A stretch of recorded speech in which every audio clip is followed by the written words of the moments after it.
Hello students, welcome back to my channel. Today I am going to give you 10 latest defense updates. Number 1, Pakistan's J-10CE acquisition and India's Tejas Mk2 counter. The aerial landscape of the subcontinent is witnessing an escalation as Pakistan reportedly eyes an additional 14 Chengdu J-10CE Vigorous Dragon multi-role fighters. This move comes after India's acquisition of the Rafale fighter jet, potentially aimed at achieving parity in the region, while the Pakistan Air Force has lauded the J-10CE as comparable to and in some claims superior to the Rafale. Such assertions are met with skepticism. Indian defense experts argue that the forthcoming Tejas Mk2 will not only match but surpass the capabilities of the J-10CE and the F-16 Block 52, another mainstay of the PAF.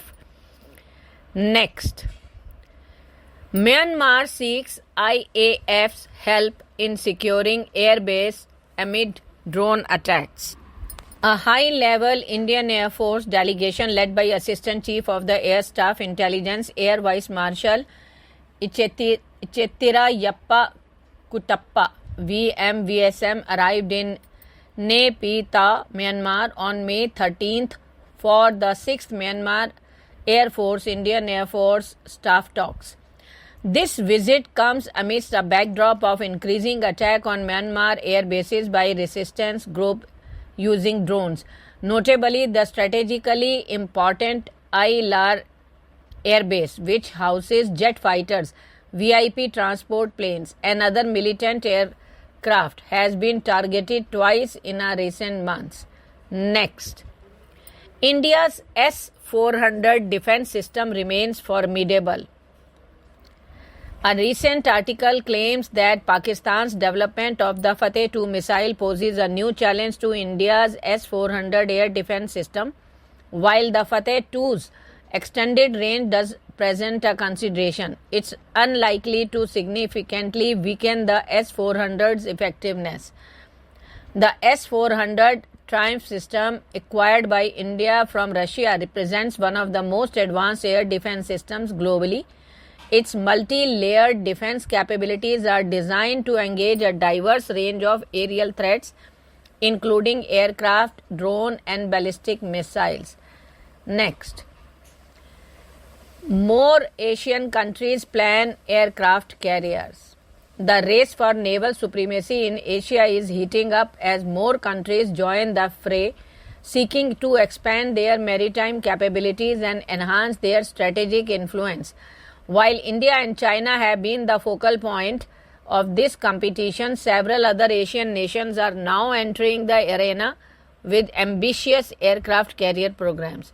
These developments underscore the region's shifting power dynamics and the growing importance of naval strength in securing national interest. Next, F-16 was used to test Tejas FBW system. Not much is talked about phase in the development of the LCA's Tejas program when iconic F-16 Fighting Falcon played a crucial role in testing Tejas fly-by-wire system in mid-90s before program of collaboration between India and US ended way before first flight of the TD-1, first of the technological demonstration took place. A fly-by-wire system replaces traditional manual flight controls with an electronic interface. The pilot's control inputs are converted to electronic signals interpreted by flight control computers and transmitted to actuators that move the aircraft's control surfaces. This system enhances aircraft performance, safety, and maneuverability, making it a critical component of modern fighter jets. Next, space sector needs more investment. In a recent address, ISRO Chairman S. Somnath emphasized the critical need for greater investment from the private sector to propel India's space industry into its next phase of growth. Highlighting the dynamic potential of the space sector, Somnath urged industry leaders to actively participate in and contribute to the development of space technologies and infrastructure. Next, working on hovering munitions. Bangalore-based Zulu Defence Systems Private Limited is making waves in the Indian defence sector with two innovative technologies, DRAP and HOVR-B. DRAP stands for Deployable Recon and Attack Platform. This revolutionary system is a hovering munition, essentially a flying weapon powered by computer vision. With a payload capacity of up to 5 kg, DRAP can carry various warheads and fuse options, offering a versatile solution for modern warfare.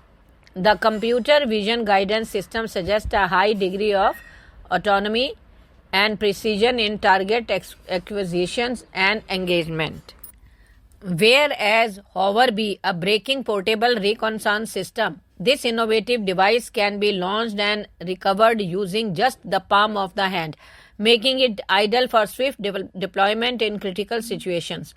Potential applications for HOVR-B include building interventions, where it can be used to scout environment before manned entry. Next, new record for longest electric drone flight under 5 kg.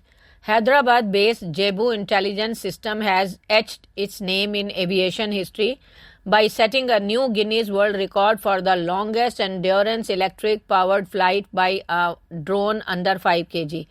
Their indigenously developed propulsion system powered the drone for an incredible 3 hours, 13 minutes and 14 seconds, shattering the previous record by a significant margin of 50 minutes. Next, Russia offers floating nuclear plant technology to India. In a strategic move to bolster energy cooperation, Russia has extended an offer to India for the deployment of its advanced floating nuclear power plant technology. This development, highlighted in a recent announcement, could mark a significant shift in India's approach to sustainable and reliable energy production. Next, equipping India's heroes with advanced bulletproof protection. Tata Advanced Systems Limited is a leading name in India's defense, renowned for its commitment to the safety of our nation's brave personnel. TASL offers a comprehensive range of customized bulletproof jackets meticulously designed to address diverse threats and operational requirement. Thank you.